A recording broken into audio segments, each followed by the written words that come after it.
आपके अपराजिता का पौधा अभी तक ग्रो नहीं कर रहा है या पत्तियां बहुत सूखी सूखी सी हो रही हैं तो इन ज़रूरी टिप्स को आप फॉलो कीजिए। अपराजिता में फ्लावरिंग का ही समय है, अप्रैल से लेकर अक्टूबर नवंबर तक बहुत अच्छी फ्लावरिंग होती है। तो सबसे पहले ज़रूरी है किसी भी पौधे की पत्तियों का विस्तार हो, जिसके लिए नाइट्रोजन युक्त खाद आप देते जाइए। यानी कि चाय पत्ती 1 चम्मच आप अभी अपराजिता में हर एक 7 दिनों पे ज़रूर डालेंगे। इस चायपत्ती की खाद को बनाने का तरीका ये है कि जो चाय बनने के बाद जो चायपत्ती बचती है, उसे अच्छे से धोकर सुखा लीजिए। अदरक के टुकड़े मैनुअली जितना निकल सकता है निकाल दीजिए, कुछ यदि रह भी गया तो कोई उससे फ़र्क नहीं पड़ता। इसे अच्छे से आप ड्राई कर लीजिए धूप में, और फिर यदि 8 से 12 इंच का कंटेनर है तो 2 चम्मच भर के आप 7 से लेकर के 15 दिनों के बीच में कभी भी डालिए। ये हमेशा आपके पौधे की मिट्टी को एसिडिक करेगा और पत्तियां बहुत ज़्यादा निकल करके आती हैं, ये टेस्टेड है। जब तक पत्तियां नहीं निकलेंगी तब तक आप बहुत ज़्यादा फ्लावरिंग या बिल्कुल भी फ्लावरिंग नहीं ले पाओगे। दूसरी जो सबसे इम्पॉर्टेंट चीज़ है वो है सनलाइट। इसको 6 से 8 घंटे की धूप तो ज़रूर चाहिए। बिना धूप के ये पौधा सर्वाइव नहीं कर रहा है, करता ही नहीं है। और यदि आपको लग रहा है धूप में पत्तियां जल रही हैं, पीली हो रही हैं, तो वो धूप की वजह से नहीं जल रही हैं, उसका रीज़न कुछ और होगा। या तो मिट्टी जो है वो अपना न्यूट्रिशन खो चुकी होगी, तो उसमें खाद डालने की ज़रूरत है, जो वीडियो के लास्ट में मैं आपको बताऊंगी कि माली कौन सा खाद अभी अपराजिता में डालते हैं। वो नर्सरी से पूछ करके भी मैं आपको ये चीज़ बता रही हूँ, और माली ने मेरे अपराजिता के पौधे में ये खाद डाला था, वो भी आपको दिखाऊंगी। तो अपराजिता को धूप में रखिए। अगली सबसे इम्पॉर्टेंट चीज़ है कि पानी कितना देना है। देखिए, अपराजिता एक बेल वाला पौधा है और इसे हमेशा 10 से 12 इंच के कंटेनर में यदि गमले में लगा रहे हैं, हालांकि ज़मीन में ये पौधा बहुत ही बढ़िया चलता है, पानी डेली देना है। लेकिन एक चीज़ ध्यान रखिएगा कि सॉइल का सूखना ज़रूरी है। पानी देने के पहले ऊपरी सतह आपको ड्राई नज़र आती है तभी पानी दीजिए। अगली इम्पॉर्टेंट चीज़ है, यदि आपके यहाँ कलियां बन रही हैं और फिर कली सूख जा रही है, तो उस ब्रांच को 2 से 3 इंच कट कर दीजिए। यानी कि प्रूनिंग करने से अपराजिता का पौधा घना हो जाता है। प्रूनिंग बहुत ज़्यादा नहीं करनी है, ऊपर से 2-3 इंच, जहाँ से कि आपको पत्तियां लगातार सूखी हुई या लगातार कलियां सूखती हुई निकल रही हैं, तो आप 2-3 इंच ऊपर से उसे कट कर दीजिए। अगली चीज़ है गुड़ाई। देखिए, गमले की गुड़ाई आप करते रहेंगे तो गमले में कभी भी वाटर लॉक्ड नहीं होगा और सॉइल की गुणवत्ता भी उससे बढ़ जाती है।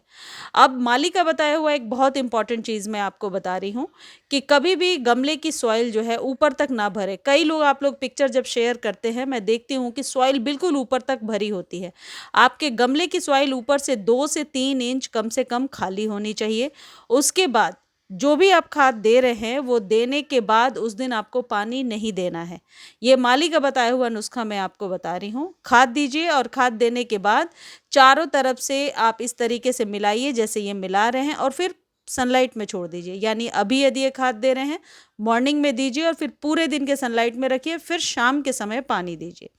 ये जो खाद है, ये है नीम खली और वर्मी कंपोस्ट का मिक्सचर। नीम खली और वर्मी कंपोस्ट दोनों ही अपराजिता के लिए बहुत ही बढ़िया खाद है अभी जो आपको देना है। साथ ही साथ घरेलू खाद जो मैं आपको बताती रहती हूँ, वो भी आपको डालना है। सबसे पहले ये जान लीजिए कि कितना खाद आपको प्रयोग करना है। 1 चम्मच नीम खली और 1 चम्मच वर्मी कंपोस्ट अभी आपको डालना है, और फिर 8 से 10 दिनों के बाद रिपीट करना है। इन दोनों खाद को खरीदने का लिंक टैग कर दिया है। यदि आपको लिंक नहीं मिल रहा तो आप कमेंट सेक्शन में लिख दीजिए, बहुत जल्दी आपको लिंक प्रोवाइड कर दिया जाएगा। ये डालने के बाद 10 डेज तक कोई भी बाहरी खाद आपको अपराजिता में नहीं डालना है।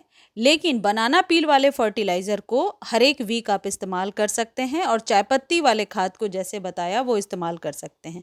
इतना ही करना है और आपके अपराजिता की पत्तियां पहले तो लश ग्रीन निकल करके आएंगी और फ्लावरिंग बहुत जल्दी होने लगेगी। आप चाहें तो इस तरीके से 2 केले के छिलके को कट करके सॉइल में दबा सकते हैं, या फिर इसे पानी में डाल करके अगले दिन उसके पानी को यूज़ कर सकते हैं। दोनों ही तरीका बेहतरीन है, और ये जो ट्रीटमेंट है ये मैं अक्सर आप लोगों को बताती रहती हूँ। ये 4-5 चीज़ों का ध्यान रखिए। आप अपराजिता के पौधे में अभी से लेकर के नवंबर तक आपके यहाँ फ्लावरिंग होती रहेगी, क्योंकि ये फ्लावरिंग का ही समय है। और ये जो नीम खली और वर्मी कंपोस्ट हमने डाला है ये सॉइल की गुणवत्ता को बढ़ाने के लिए, लेकिन ये जो पोटेशियम युक्त खाद मैं आपको डालकर दिखा रही हूँ इससे फूलों की संख्या निश्चित तौर पर बढ़ जाती है। अपराजिता क्योंकि एक बेल वाला पौधा है तो इसे आप ट्रेलिस से जब तक नहीं बांधेंगे आप बेहतर रिजल्ट नहीं ले पाएंगे। इसको ऊपर ट्रेलिस से बांधिए या फिर किसी सहारे से ऊपर चढ़ाइए, तभी आप इसमें बेहतर रिजल्ट ले पाएंगे। अब यदि आपको लगता है कि आपके अपराजिता में वाइट पाउडरी मिल्ड्यू टाइप का कुछ हो रहा है, तो पहले कोशिश कीजिए कि मैनुअली हटा लें। यदि मैनुअली नहीं हटा रहे हैं तो किसी भी प्रकार के फंजीसाइड को 1 चम्मच पानी में डालिए और इस पर स्प्रे कर दीजिए। 7 दिनों के बाद फिर दोबारा रिपीट कीजिए, आप बेहतर रिजल्ट देखेंगे। मुझे उम्मीद है वीडियो आपको बहुत अच्छी लगी होगी। धन्यवाद।